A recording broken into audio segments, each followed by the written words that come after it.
Welcome to சென்பாஸ் kitchen. இன்னைக்கு நம்ம பார்க்க போகிற ரெசிபி மோத்தி லட்டுங்க. வீடியோக்குள்ளே போகிறதுக்கு முன்னாடி நான் அப்லோட் பண்ணுற வீடியோஸ் எல்லாம் உங்களுக்கு உடனே வரணும்னா அந்த சேனலை சப்ஸ்கிரைப் பண்ணிக்கோங்க. பக்கத்தில் இருக்க பெல் பட்டனை ப்ரெஸ் பண்ணி ஆளில் போட்டுக்கோங்க. வாங்க ஃப்ரெண்ட்ஸ், வீடியோக்குள்ளே போகலாம்.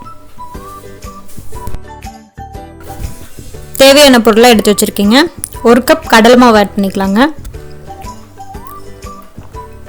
அடுத்து ஃபுட் கலர் ஆட் பண்ணிக்கலாங்க. நான் ஆரஞ்சு கலர் ஆட் பண்ணியிருக்கேங்க. ஆரஞ்சு லட்டுக்கு ஆரஞ்சு கலர் தாங்க ஆட் பண்ணணும். கொஞ்சமாக ஆட் பண்ணிக்கோங்க. இப்போ விஸ்க் வச்சு நல்லா மிக்ஸ் பண்ணிக்கலாங்க.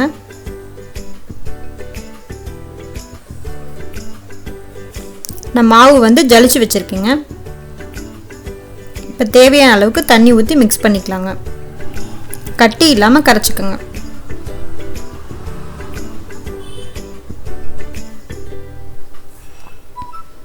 நான் கடாயில் எண்ணெய் சூடு பண்ணி வச்சுருக்கேங்க. ரீஃபைண்ட் ஆயில் வந்து ஹீட் பண்ணி வச்சுருக்கேன். இந்த அளவுக்கு இருக்கணுங்க மாவு. இந்த கண்ணு கரண்டி வச்சு இதில் கொஞ்சம் கொஞ்சமாக பொரிச்சு எடுத்துக்கலாங்க. பூந்தி கரண்டி இல்லைன்னா கவலைப்படாதீங்க, இந்த கரண்டி வந்து எல்லார் வீட்லேயும் இருக்குங்க. இதுலேயே பொரிச்சுக்கலாம். இதுக்காக நீங்கள் கரண்டி வாங்கணுங்கிற அவசியம் இல்லைங்க. கொஞ்சம் கொஞ்சமாக போட்டு தட்டி தட்டி விட்டிங்கன்னா முத்து முத்தாக விழுகுங்க. அடுப்பு லோ ஃப்ளேம்லேயே வச்சுக்கோங்க. இந்த மாதிரி போட்டு பொரிச்சு எடுத்துக்கோங்க. ரொம்ப நேரமும் பொரியக்கூடாதுங்க. ரொம்ப நேரம் பொரிஞ்சுன்னா அது காரா பூந்தி மாதிரி ஆயிருங்க. அதுக்காக வேகாமே இருக்கக்கூடாதுங்க. ஒரு 70% வெந்துச்சுன்னா கரெக்டாக இருக்குங்க. இந்த மாதிரி பொரிச்சு எடுத்துக்கலாங்க. இப்போ மிக்ஸி ஜாரில் பல்ஸில் போட்டு இதை எடுத்துக்கலாங்க.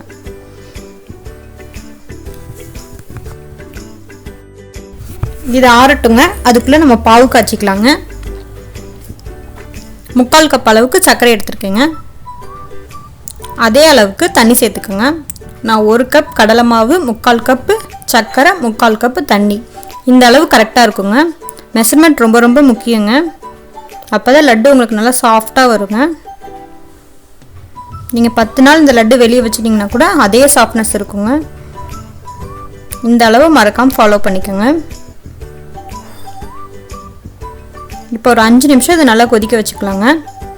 இது பாவு பதம் வந்து ஒரு கம்பி பதத்துக்கு முந்தின ஸ்டேஜ் எடுத்துக்கலாங்க. அந்த அளவு கரெக்டாக இருக்குங்க. இதுக்கு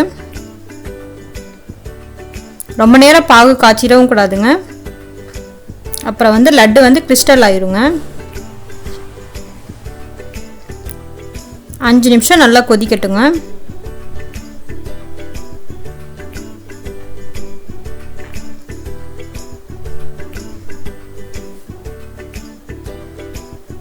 அதுக்குள்ளே இந்த லட்டு ஒரு ஜாரில் போட்டு பல்ஸில் போட்டு எடுத்துக்கலாங்க. ரொம்ப நைஸாக அரைச்சிடக்கூடாதுங்க. கொஞ்சம் கொரன்னு அரைச்சா போதுங்க. அப்போ தான் டெக்ஸ்சர் வந்து நல்லா இருக்குங்க. பல்ஸில் போட்டு எடுத்துகிட்டு வரேங்க. இந்த மாதிரி எடுத்துக்கோங்க. இப்போ சக்கரை பாவு கொதிச்சிருச்சுங்க. இதில் கொஞ்சம் ஃபுட் கலர் ஆட் பண்ணிக்கலாங்க. மிக்ஸ் பண்ணி விட்டுக்கோங்க. இது நம்ம வீட்லேயே செய்யலாங்க. 1 கப் மாவுக்கே 15 லட்டு வருங்க. உங்கள் வீட்டில் விசேஷம்னா நீங்கள் இந்த மாதிரி வீட்லேயே செஞ்சுக்கலாம். வெளியே காசு கொடுத்து வாங்கணும்னு அவசியம் இல்லைங்க.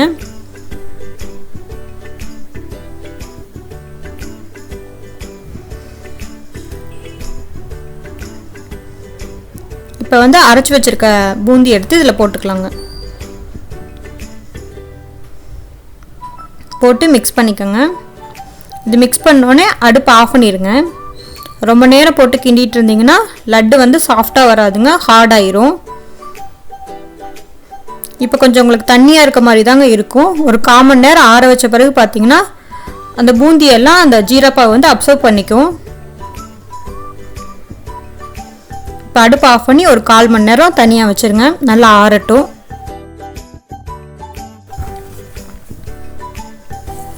இப்போ நல்லா ஆறிடுச்சுங்க.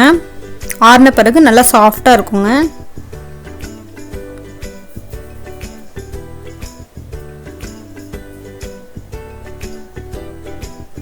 இப்போ ஒரு ஸ்பூன் நெய் ஊற்றிக்கலாங்க. நெய் ஊற்றி நல்லா மிக்ஸ் பண்ணிக்கலாங்க.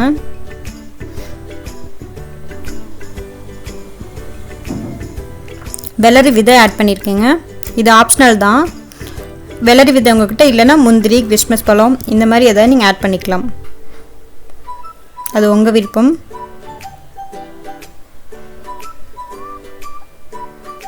இப்போ சேர்த்து மிக்ஸ் பண்ணி உருண்டை பிடிக்க ஆரம்பிக்கலாங்க.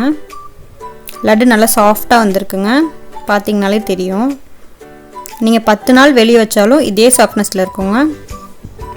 இதே அளவில் செஞ்சிங்கன்னா கரெக்டாக வருங்க. பர்ஃபெக்டாக இருக்கும்.